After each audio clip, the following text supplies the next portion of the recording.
Bienvenidos a su podcast Aquí está la respuesta. Este podcast es un ministerio de la Iglesia Adventista Comunitaria de Allentown. Estamos aquí para traerles temas interesantes, respuestas contundentes basadas en la Biblia. Gracias por estar con nosotros y hoy nos encontramos en el segmento El Experto Responde. Y tengo aquí a mi querida Yanna que me va a decir el título, todo lo que tenemos y nuestros invitados también. Yanna, ¿cómo estás? Bueno, hoy yo estoy muy contenta porque iniciamos una serie. Si usted no ha visto una serie en un podcast, entonces usted va a ver la primera serie que va a contar de unos cuantos temas. Más adelante usted lo va a ir coleccionando.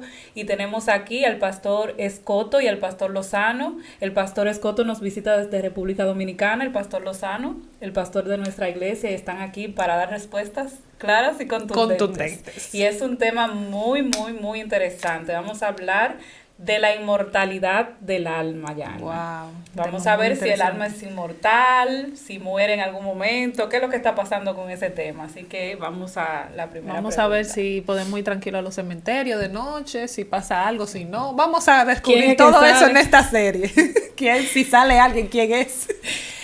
Bueno, y hablando de la inmortalidad del alma, a mí me gustaría saber desde qué tiempo en la historia es que viene este asunto de que hay un muerto penando, que se me apareció fulano, que si el alma no subió, bueno, sí subió al cielo, pero que habla, que no habla, qué es lo que manda a decir, los números de la lotería, yo no sé si ustedes han escuchado eso, sí. Y muchas cosas más. ¿Quién es el primero que ¿Cuándo surge todas estas Bueno, creencias? Si me permiten, tenemos aquí la alegría de tener un pastor de una tremenda experiencia como el pastor Escoto, pero yo quisiera decir que esto viene desde el Génesis, cuando allí, en ese diálogo entre el enemigo de Dios y la mujer, le dice, no morirás. Y ese no morirás ha venido resonando y el enemigo de Dios ha venido sembrando la idea del no morirás, y es por eso que hoy tenemos tanta y tanta información equivocada sobre la inmortalidad del alma. Eso es correcto, pastor. Desde el Génesis, en el capítulo 3, cuando el enemigo le dice a la mujer, no morirás, nosotros hemos experimentado a través de toda la historia como un eco, ese mensaje ha traspasado el tiempo y ha llegado hasta nuestra época. Por allá por los años 1800 comienzan aquellos toques extraños aquí en Norteamérica y comienza una especie de resurgir del espiritismo. Bueno, de paso, la inmortalidad es la base, el espiritismo es la base de la inmortalidad.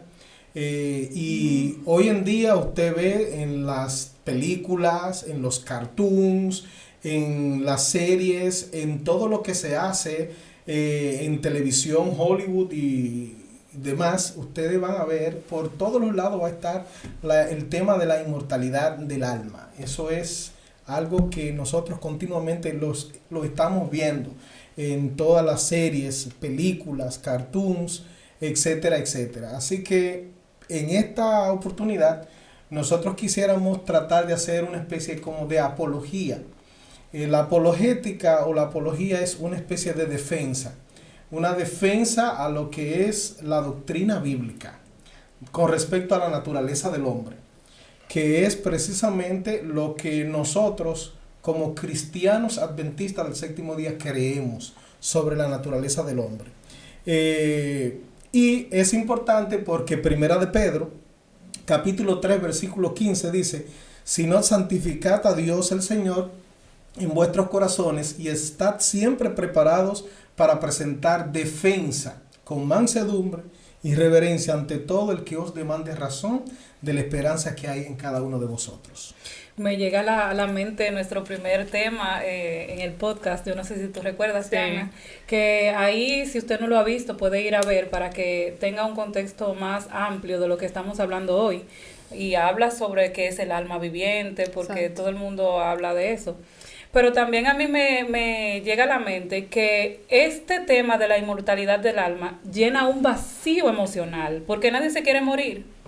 Nadie quiere morirse y se aferra a la vida después de la muerte, porque hay muchas personas que dicen hay vida después de la muerte y se aferran a estas creencias, y por eso yo entiendo que es tan importante este tema tratarlo hoy. Sí, y algo que mencionó el pastor también sobre el espiritismo, porque el espiritismo yo siento que está como muy adentrado a todas las culturas, ya es como casi imperceptible, hay cosas que tú no creerías y es espiritismo, pero creo que va de la misma base, del hecho de la creencia de que, por ejemplo, el alma es inmortal.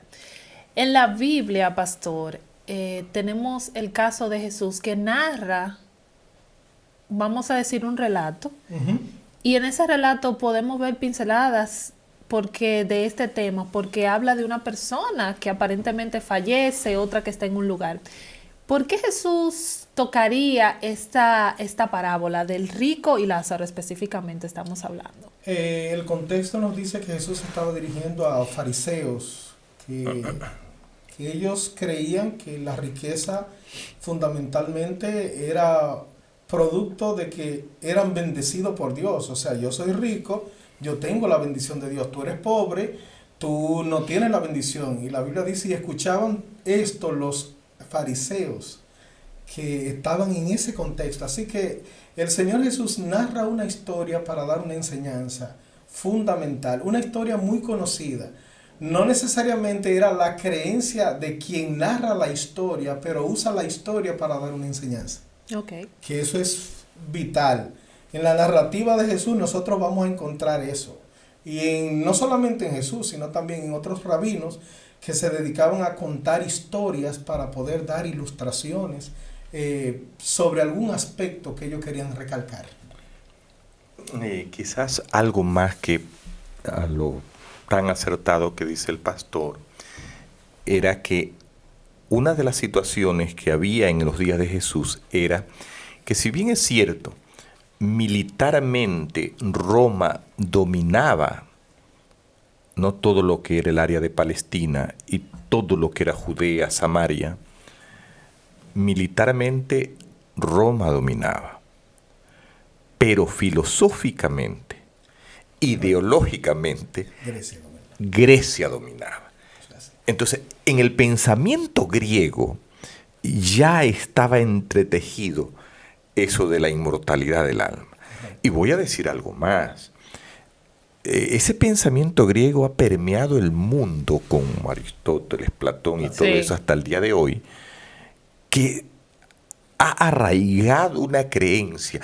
Yo a veces digo que el enemigo, a lo largo de las edades, ha logrado confundir y sembrar ideas tan fuertes, ¿no?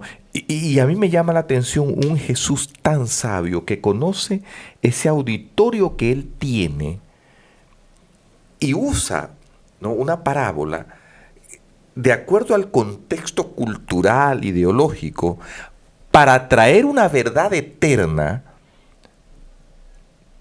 que necesita sembrar en la vida del creyente. Sí, wow. Y pienso que ahora que si nosotros hacemos un estudio, por eso la Biblia hay que escudriñarla y estudiarla, porque si uno hace un análisis detallado, uno percibe eso en Cristo, siempre usando elementos y mirando la audiencia.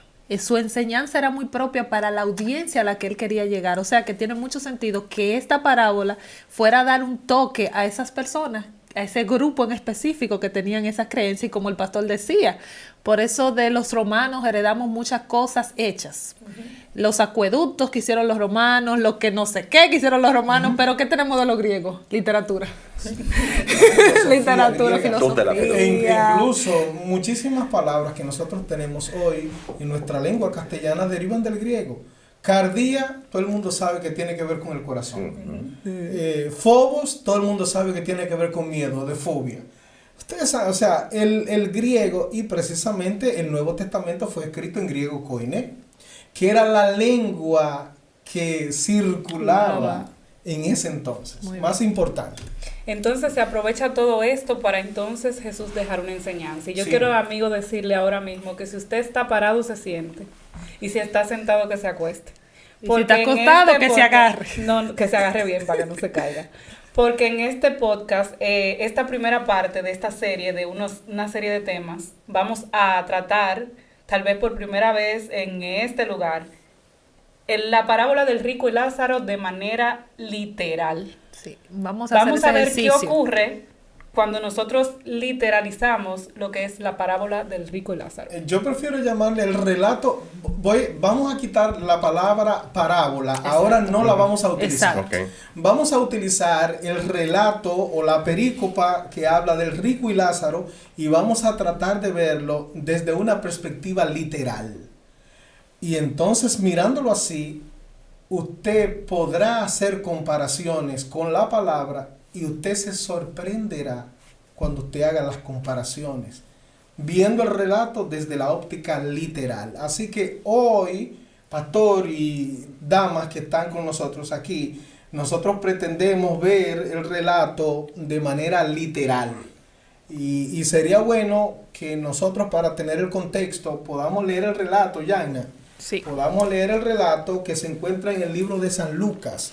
Los versículos 19 al 31. Esa es la perícopa que nosotros vamos a estudiar en esta oportunidad. San Lucas capítulo 16, versículos 19 al 31. Y vamos a darle lectura porque es necesario que nosotros podamos ver, escuchar, leer el relato para entonces poder hacer las aclaraciones pertinentes en ese sentido. ¿Me permiten, por favor? Claro que Adelante, sí. pastor. El rico y Lázaro.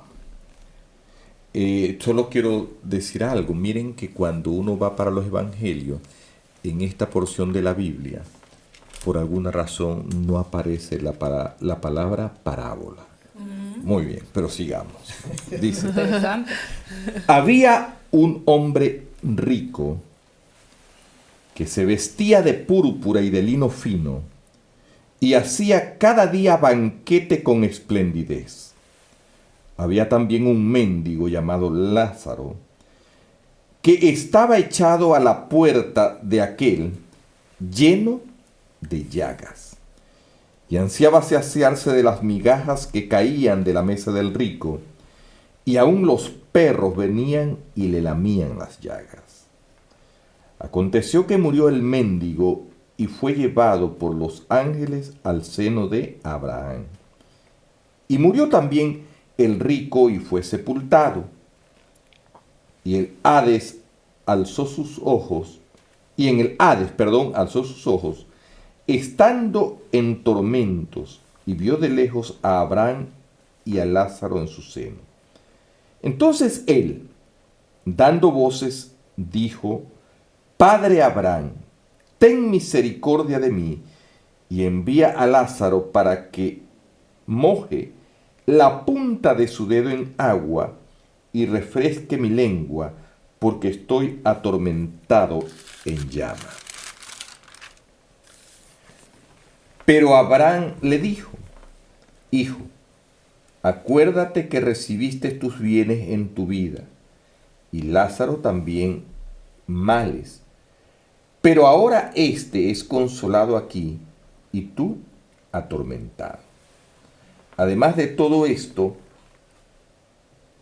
una gran cima está puesta entre nosotros y vosotros, de manera que los que quisieren pasar de aquí a vosotros no pueden, ni de allá pasar acá. Entonces le dijo: Te ruego pues, Padre, que le envíes a la casa de mi padre, porque tengo 5 hermanos, para que les testifique, a fin de que no vengan ellos también a este lugar de tormento. Y Abraham le dijo: A Moisés y a los profetas tienen, óiganlos. Él entonces dijo: No, Padre Abraham, pero si alguno fuere a ellos, de entre los muertos se arrepentirán. Mas Abraham le dijo: Si no oyen a Moisés y a los profetas, tampoco se persuadirán, aunque alguno se levantare de los muertos. Aquí tenemos el relato, señores, un relato sumamente extraordinario. Ahora, ¿será que el relato es real? ¿Será que habrá alguna otra interpretación? Si nosotros interpretáramos el relato de manera real, ¿con cuántas cosas nosotros nos encontraríamos? Bueno, yo quisiera compartir con toda nuestra audiencia, de todas las personas que nos siguen, que por lo menos hay algunos 6 o 7 problemas que nosotros, pastor, encontraríamos y si nosotros interpretamos este relato de manera real. ¿Qué le parece si comenzamos y analizamos esos problemas que nosotros nos Excelente, nos vamos a sí? poner esos lentes de verlo como si fueran real. Y yo creo de manera personal que una de las cosas es que nosotros tenemos que tomar sobre todas las cosas la palabra, y en este caso tan importante, la palabra antes que la tradición. Exactamente, correcto. Así que, pastor, lo escuchamos. Vamos a ver esto, vamos a analizar el relato de manera literal, ¿ok? Literal. El primer problema que nosotros nos encontramos es que según el relato, las personas se salvan por su condición económica. Sí, eso ¿Se dan cuenta? El pobre, el mendigo se salva y el rico es desechado. ¿Se dieron cuenta? Porque el relato me dice que había un rico y yo les quiero preguntar a ustedes, ¿es malo ser rico? No. No es pecado ser rico, No, ¿verdad? no. ¿Acaso no quiere Dios que nosotros seamos prósperos? Sí. Claro que sí. Claro que sí, Dios quiere que nosotros seamos prósperos y que tengamos lo que necesitamos. Sí. Así que ese rico vestía bien, dice la Biblia, que vestía con esplendidez, que hacía banquete todos los días y que vestía bien fino. Y que había un mendigo que el pobre no tenía esa facultad de poder adquisitivo y que estaba a la puerta del rico y que estaba lleno de llagas y que estaba mirando que cayera algo de la mesa del rico para él poder tal vez saciarse con esas migajas y que los perros le lamían las heridas. Eso es lo único que se dice con relación. Así que nosotros encontramos que la condición del rico, que por cierto, aunque la Biblia no habla del nombre del rico, la tradición lo menciona como el rico Epulón, de donde viene la palabra opulento. Ok. ¿Ok? Dato. Solamente la Biblia hace mención del nombre del mendigo, que es Lázaro. Así que si usted nota, el rico se pierde o no recibe el favor y el mendigo sí es favorecido. En ningún lado el relato menciona que el pobre o que el rico se arrepintieron, que buscaron a Dios. Nada. Es más, si ustedes notan, el nombre de Dios ni siquiera se menciona en el relato. No hay mención. Entonces, según Lucas 16:19, la condición del rico era una condición muy buena. La condición de Lázaro era un mendigo. Ahora, ¿será que la gente se salva por su condición económica? ¿Qué le parece a usted, pastor? Claro que no. Claro que no. Y entonces, en 1 Juan, capítulo 5, versículos 11 y 12, la palabra de Dios nos dice, y este es el testimonio que Dios nos ha dado vida. Y la vida está en su Hijo. El que tiene al Hijo tiene la vida, pero el que no tiene al Hijo de Dios no tiene la vida. Así que mi salvación no depende de mi poder adquisitivo o de mi condición socioeconómica. Mi salvación depende de con quien yo esté relacionado. Amén. Si tengo a Cristo, la salvación es mía. No importa de que sea pobre, no importa que sea rico. Si tengo a Jesús en mi corazón, la salvación es mía. Amén. Claro. ¿Estamos? Claro. Así que la primera condición, la condición única, para ser salvo es tener a Jesús. El que tiene al Hijo tiene la vida, el que no tiene al Hijo no tiene la vida. Jesús es una especie de all inclusive, como dicen los hoteles, un todo incluido. con Jesús nosotros tenemos todo lo que necesitamos y mucho más. Y si Amén. no, y Lázaro no debería estar donde estaba Abraham, porque Abraham bastante rico que Bueno. bastante rico que era Abraham. Así que nosotros tenemos que el primer problema, si vemos el relato de manera literal, es que la gente se salva por el dinero. por su condición socioeconómica. Los Pobrecito. pobres se salvan. Y Los ricos se se pierden. Pastor, y hay muchos ricos que se van a perder, pero hay muchos pobres que se van a salvar. Y viceversa. Correcto. Y viceversa. Así que no depende. Hay muchos ricos en la Biblia. Ahora hay un segundo problema que nosotros podemos visualizar en este relato. Según el relato, las personas después que mueren siguen conservando una forma corpórea. No sé si ustedes se dieron cuenta de que cuando el pastor leía, exactamente, Jaina, menciona, Padre Abraham, por favor, manda a Lázaro para que moje su dedo. Entonces tenemos que hay dedo, tenemos que hay agua. Yo no sé cómo será esa agua, pastor. Un agua etérea, es rara, porque que estamos en un mundo espiritual. Algo así atmosférico. Sí, un espectro de agua. Yo no sé realmente cómo extraño. ¿Qué tipo de agua? Porque conocemos 3 estados del agua, pero ese es otro. Sí, sólido, líquido y gaseoso, ¿verdad que sí? Bueno, la cuestión es que el relato nos dice que él da voces. Fíjense que tiene boca también. Habla y menciona para que moje su dedo y lo ponga en mi lengua para que me libre porque estoy siendo atormentado en este lugar. Sediento, o sea, tiene sentimiento, tiene sed también. Tiene sed, o sea, tiene sensaciones. Allí tú tienes sensaciones también. Así que es muy extraño porque parece ser que usted que murió, y como dice la mayoría de la gente hoy en día, pastor y damas que están aquí, que cuando tú te mueres el cuerpo se desintegra, la idea platónica, la idea griega de que el cuerpo es una prisión y el alma se libera cuando tú mueres, etcétera, etcétera. Pero me resulta extraño porque eso invisible tiene forma corporal. Es extraño. Ahora, ¿qué enseña la Biblia con relación a cómo es la forma de los espíritus? Yo quiero que busquen el libro de Lucas, capítulo 24. Versículos 36 al 39, allí hay una declaración, el mismo Jesús hablando con sus discípulos o a sus discípulos en una ocasión que él entró y las puertas estaban cerradas. Yo quiero que ustedes lean en Lucas capítulo 24, versículos 36 al 39, para que ustedes vean lo que la Biblia enseña acerca de la forma corpórea de los espíritus. Dice aquí, mientras ellos aún hablaban de estas cosas, Jesús se puso en medio de ellos y les dijo, paz a vosotros. Entonces, espantados y atemorizados, pensaban que veían espíritu. Pero él les dijo, ¿por qué estáis turbados? ¿Y vienen a vuestro corazón estos pensamientos? Mirad mis manos y mis pies, que yo mismo soy. Palpad y ved. Porque un espíritu no tiene carne ni huesos, como veis que yo tengo. Ustedes se dan cuenta, es el mismo Jesús que está diciendo que los espíritus no tienen ni carne ni hueso. Y ahora el mismo Jesús está contando una parábola que es hasta cierto punto contradictorio con lo que él acaba de decir. ¿Se dan cuenta? Jesús dice, el espíritu no tiene ni carne ni hueso, pero los dos murieron y ahora Lázaro tiene un dedo.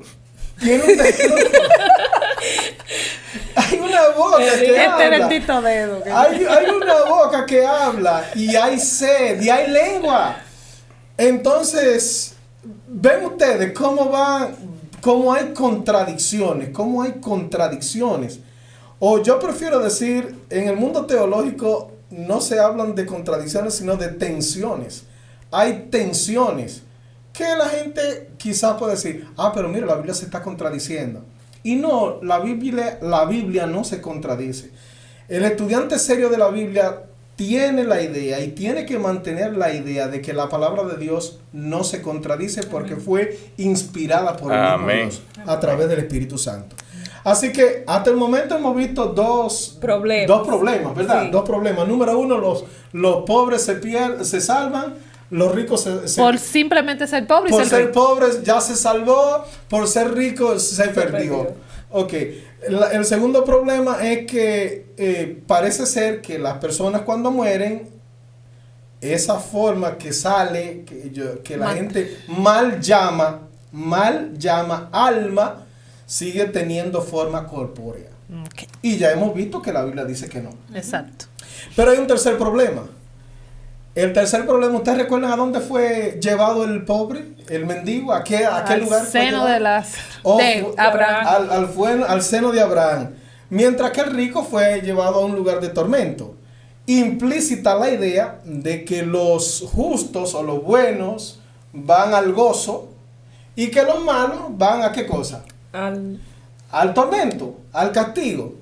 Ahora, es una pregunta para pensar de manera lógica en lo que hemos estado diciendo en base a la palabra de Dios.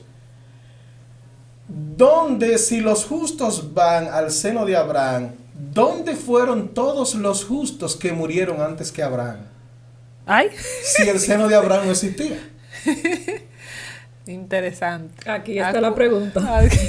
¿Me doy a entender? Correcto. Sí. O sea, debimos, pastor, haber dicho el seno de Abel, porque el primer justo que murió fue Abel. Es decir, que Abel lo tuvieron en stand-by por ahí. Sí. El pobre Abel, entonces, ¿qué habrá pasado con él? ¿Usted se imagina? A Abel lo tuvieron en stand-by. Eso se No me es parece. tu momento, Abel. Sí, eso se me parece a cierta doctrina por ahí que se enseñó, que ya se eliminó por ahí, que hablaba de un famoso limbo, que luego sí. fue eliminado. Y yo cuando leía por ahí que decían, no, porque se eliminó el limbo, y yo razonaba, porque supuestamente, pastor y damas que están aquí, el limbo era un lugar donde iban los niños que no habían sido bautizados y que murieron sin ser bautizados. Entonces yo me preguntaba, ¿y a dónde trasladaron a los niños después que quitaron el limbo? Porque estaban en un lugar. Entonces eso se me parece a aquello. O sea, si el seno de Abraham es el lugar que acoge a las personas buenas y justas, ¿dónde estuvo Pobre Abel niño. antes de? Pobre niño. Pastor. Quedaron ahora no sé dónde porque ni en el limbo. Pastor, solo Ni en el limbo. Sí. Me quiero dirigir a usted que está allá, amigo, amiga. Mire, nosotros quisiéramos decirle que este tema usted lo reciba de una manera como un regalo que estamos haciendo y que nos gustaría que usted lo abra con cariño, con amor, sin prejuicios, en primer lugar. Muchas gracias, pastor. Seguimos entonces, ya tenemos tres inconvenientes, ¿verdad que sí? Sí. Podemos hablar... Y vamos mal. Sí, entonces podemos hablar de un cuarto inconveniente. Yo no sé si se dieron cuenta que el relato dice que Lázaro podía ver, o sea, el rico podía ver a Lázaro, al lugar bonito. y Lázaro podía ver al rico. O sea que el relato me está insinuando o me está dejando entrever que el lugar de tormento y el lugar de gloria están bastante cerca, Como para verse. como para vernos. Bueno, ¿qué gozo sería ese? Ahora, ¿cuántos hijos tú tienes? 3. 3. Dios nos libre, que así sea. Pero tú te imaginas que tú te salves y que tus 3 hijos se pierdan. Y que tú estés disfrutando de la felicidad, del gozo, de la salvación y del cielo. Y viendo a tus hijos, ay mami, manda un chin de agua que me estoy quemando aquí. Sadismo, yo llamaría eso sadismo. Y Dios no es así. Y no es, claro, pastor. entonces ya eso sería una especie de infierno en la gloria. Exacto. O sea, yo no puedo estar disfrutando cuando yo veo a alguien de los míos que se está quemando. En constante sufrimiento, en constante castigo. Entonces, incluso el texto dice que hay una cima que nos separa, que los de allá no pueden pasar para acá, ni los de aquí pueden ir para allá. Pero se pueden ver según el relato. Y entonces... Y se pueden comunicar. Y se pueden comunicar. Pero yo quiero decirle, hermanos, que la Biblia es clara con relación a la destrucción de aquellos que no creyeron en Dios. Y yo quisiera que vayamos a la Biblia, el libro de Malaquías, capítulo 4, versículo 1 al 3, y a Romanos, capítulo 16, versículo 20. Allí hay 2 textos que nos dicen qué va a pasar con aquellos que no confiaron en el Señor y que no caminaron con el Señor. En Malaquías capítulo 4, versículo 1 al 3. Yo tengo Romanos aquí. Yo tengo Malaquías, si me permiten. Pastor, adelante. Dice con Malaquías. Así: porque he aquí viene el día ardiente como un horno, y todos los soberbios y todos los que hacen maldad serán estopa aquel día que vendrá, los abrazará, ha dicho Jehová de los ejércitos, y no les dejará ni raíz ni rama. Mas a vosotros los que teméis mi nombre, nacerá el sol de justicia, y en sus alas traerá salvación. y saldréis y saltaréis como becerros de la manada. Hollaréis a los malos, los cuales serán ceniza bajo las plantas de vuestros pies en el día en que yo actúe, ha dicho Jehová de los ejércitos. La palabra de Dios dice que los impíos van a convertirse en ceniza y que nosotros lo vamos a pisar. Ni raíz ni rama quedará. Es más, y ahora el Nuevo Testamento me confirma eso en Romanos capítulo 16, versículo 20. Miren lo que dice la Biblia. Y el Dios de paz aplastará en breve a Satanás bajo vuestros pies. La gracia de nuestro Señor Jesucristo sea con vosotros. Hermanos, los impíos van a ser pisoteados en forma de ceniza por los justos. Los justos disfrutarán de la eternidad sin tener sufrimiento y sin ver a otros sufrir. Gloria a Dios. Así que la eternidad será felicidad. Amén. Así que no habrá allí que nosotros veamos que hay alguien que está sufriendo y nosotros viéndolo sin poder hacer absolutamente nada. Que eso es lo que insinúa el relato. ¿Están? Pero hay un problema número 5. Según el relato, los muertos tienen la capacidad de recordar. Recuerden ustedes que el relato dice, porque tengo 5 hermanos. Y yo no quiero que ellos vengan para acá y que sufran. Así que mándale a alguien, porque si va alguien de aquí, posiblemente ellos no vengan a este lugar. ¿Ustedes recuerdan eso? Que el relato dice eso. Ahora, ¿qué enseña la Biblia con relación al estado de los muertos? Si ustedes buscan en el libro de Eclesiastés capítulo 9, versículos 5 y 6, esa cita es contundente. ¿Lo puede leer? Claro que sí. Dice así: porque los que viven saben que han de morir, pero los muertos nada saben, ni tienen más paga, porque su memoria es puesta en el olvido. También su amor, su odio, su envidia fenecieron ya, y nunca más tendrán parte en todo lo que se hace debajo del sol. ¿Y cómo este muerto sabe que tiene 5 hermanos? ¿Tiene memoria?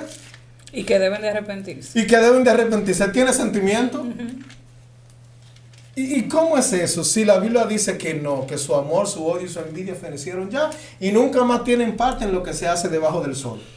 Así que nosotros tenemos un problema serio allí, porque por un lado el hombre recuerda y el hombre tiene compasión de sus hermanos, pero entonces nos encontramos que la enseñanza de la palabra me dice a mí que los muertos nada saben y que nada recuerdan. Tenemos un serio problema allí. Pero hay más, todavía hay más. Y tenemos un 6º problema. Bueno, según el relato, el atormentado pide misericordia al padre Abraham. En Lucas capítulo 16, versículo 27, él pide, Padre Abraham, ten misericordia de mí. Recuerden ustedes que en tiempo de Jesús los dirigentes judíos tenían como padre a Abraham. O sea, ellos creían que Abraham era su padre y estaban aferrados a eso. Pero Jesús le dijo, si Abraham fuese vuestro padre, me amaríais. Sí, porque él... Me amaríais porque él hizo la voluntad de Dios. En cambio, Jesús le dice, vosotros sois de vuestro padre el diablo y los deseos de vuestro padre queréis hacer. ¿Te entiendes? Así que el relato menciona a Abraham que es pidiendo misericordia, donde él le dice, Padre Abraham, ten misericordia de mí. Ahora, miren lo que dice Daniel capítulo 9, versículo 9. Ese texto es muy interesante porque nos habla de que realmente quien debe tener misericordia y en un asunto de salvación o perdición, pastor y damas, no debe ser ninguna otra persona que no sea Dios. Correcto. Porque Dios es quien debe de tener misericordia.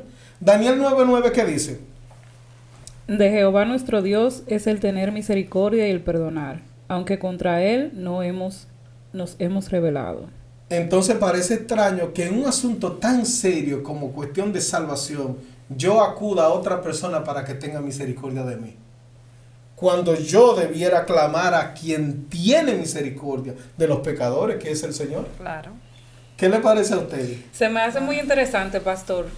saber que es el mismo Jesús que está diciendo esta Exacto. historia. O sea, para mí es muy interesante y es como para ponerle atención, porque entonces, si todos estos problemas surgen al ver este relato literal, entonces, ¿qué hay entonces detrás de todo esto?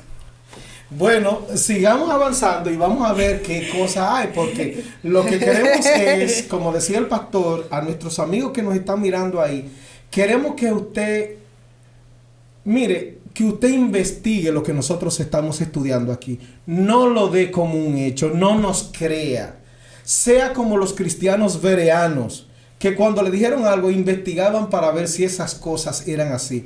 Queremos que nuestros amigos que nos están mirando se conviertan en investigadores de la palabra, en estudiosos de la palabra. Correcto. Que sea la palabra que los convenza. Amén. Que no sea este panel que estamos aquí conversando y que usted dé por hecho y dé por verdad lo que nosotros estamos diciendo. Exacto. Nosotros podemos estar equivocados, pero confírmelo o no, pero con la palabra de Dios. ¿Sabe, pastor, que usted cuando menciona eso me hace pensar que el problema capital que tenemos nosotros los seres humanos es eso? Escuchamos y repetimos. No escuchamos y estudiamos. Correcto. Y muchas de las doctrinas que hoy andan frecuentemente en las calles, en las iglesias, muchas veces no están basadas en la Biblia y nosotros porque lo dijo tal persona, pues así lo creemos. Y el propósito de este podcast es que usted pueda estudiar la Biblia por su cuenta. Quizás algo más que me encantaría poder decirle a la audiencia, a los televidentes es, miren, mucho de aquello que usted cree hoy se trajo a la existencia esa filosofía cuando este libro no estaba al alcance del común del pueblo. Pero hoy usted tiene este libro a su alcance y yo les quisiera desafiar a que no tome este libro como un amuleto para estar en casa. No, ábralo, investigue. El Señor dijo que en este libro aquí hay testimonio de Él y aquí hay palabra de salvación. Amén. Amén. Qué bueno, pastor. Qué bueno que dice eso, que no mantenga el libro abierto. Hay gente que tiene la Biblia abierta en el Salmo 91 como si fuera un amuleto. ¿Te entiendes? Y el salmista decía, en mi corazón he guardado tus dichos para no pecar contra ti. Tremendo. La Biblia debe ser guardada aquí. Hay un séptimo problema, y ese problema es, según el relato, el seno de Abraham es un lugar donde las personas reciben consuelo. Ahora la gran pregunta es, hermanos, y ustedes que nos están viendo, ¿dónde está Abraham ahora? Porque tenemos que definir eso, porque si Abraham, en el seno de Abraham están aglutinados todos esos gustos, tenemos que identificar dónde está Abraham ahora.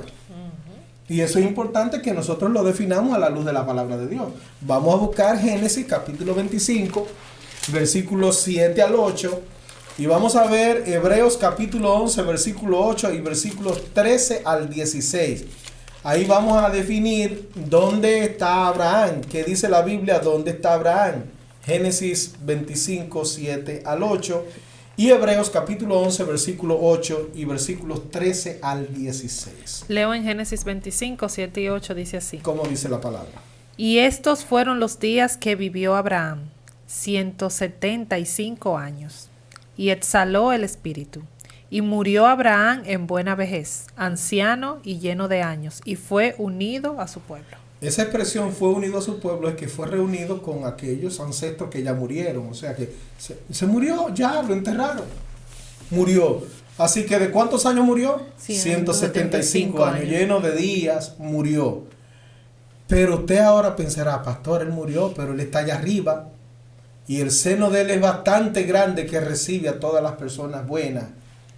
Vamos a ver si la Biblia dice algo con ese respecto. Hebreos 11:8. ¿Qué dice la palabra? Hebreos 11:8 dice, por la fe Abraham, siendo llamado, obedeció para salir al lugar que había de recibir como herencia, y salió sin saber a dónde iba. Continúa. Y el 13 al 16. Del mismo capítulo. Del mismo capítulo. Del mismo capítulo. Ajá. Sí, Hebreos 11. 11:13 dice, Conforme a la fe, murieron todos estos sin haber recibido lo prometido. Un momento, Yaina. ¿Sin haber qué cosa? Pausa Recibido importante. lo prometido. Sin haber recibido lo prometido. ¿Y qué más? Wow. La Biblia es tan interesante. Sino mirando de lejos y creyéndolo, y saludándolo, y confesando que eran extranjeros y peregrinos sobre la tierra. Porque los que estos dicen claramente dan a entender que buscan una patria. Pues si hubiesen estado pensando en aquella donde salieron, ciertamente tenían tiempo para volver, pero anhelaban una mejor, esto es celestial, por lo cual Dios no se avergüenza de llamarse Dios de ellos, porque les ha preparado una ciudad. ¿Recibió Abraham la recompensa? Dice No. que no, que murió esperando. Que murió esperándola, saludándola de lejos. Esa es una imagen que usa la Biblia.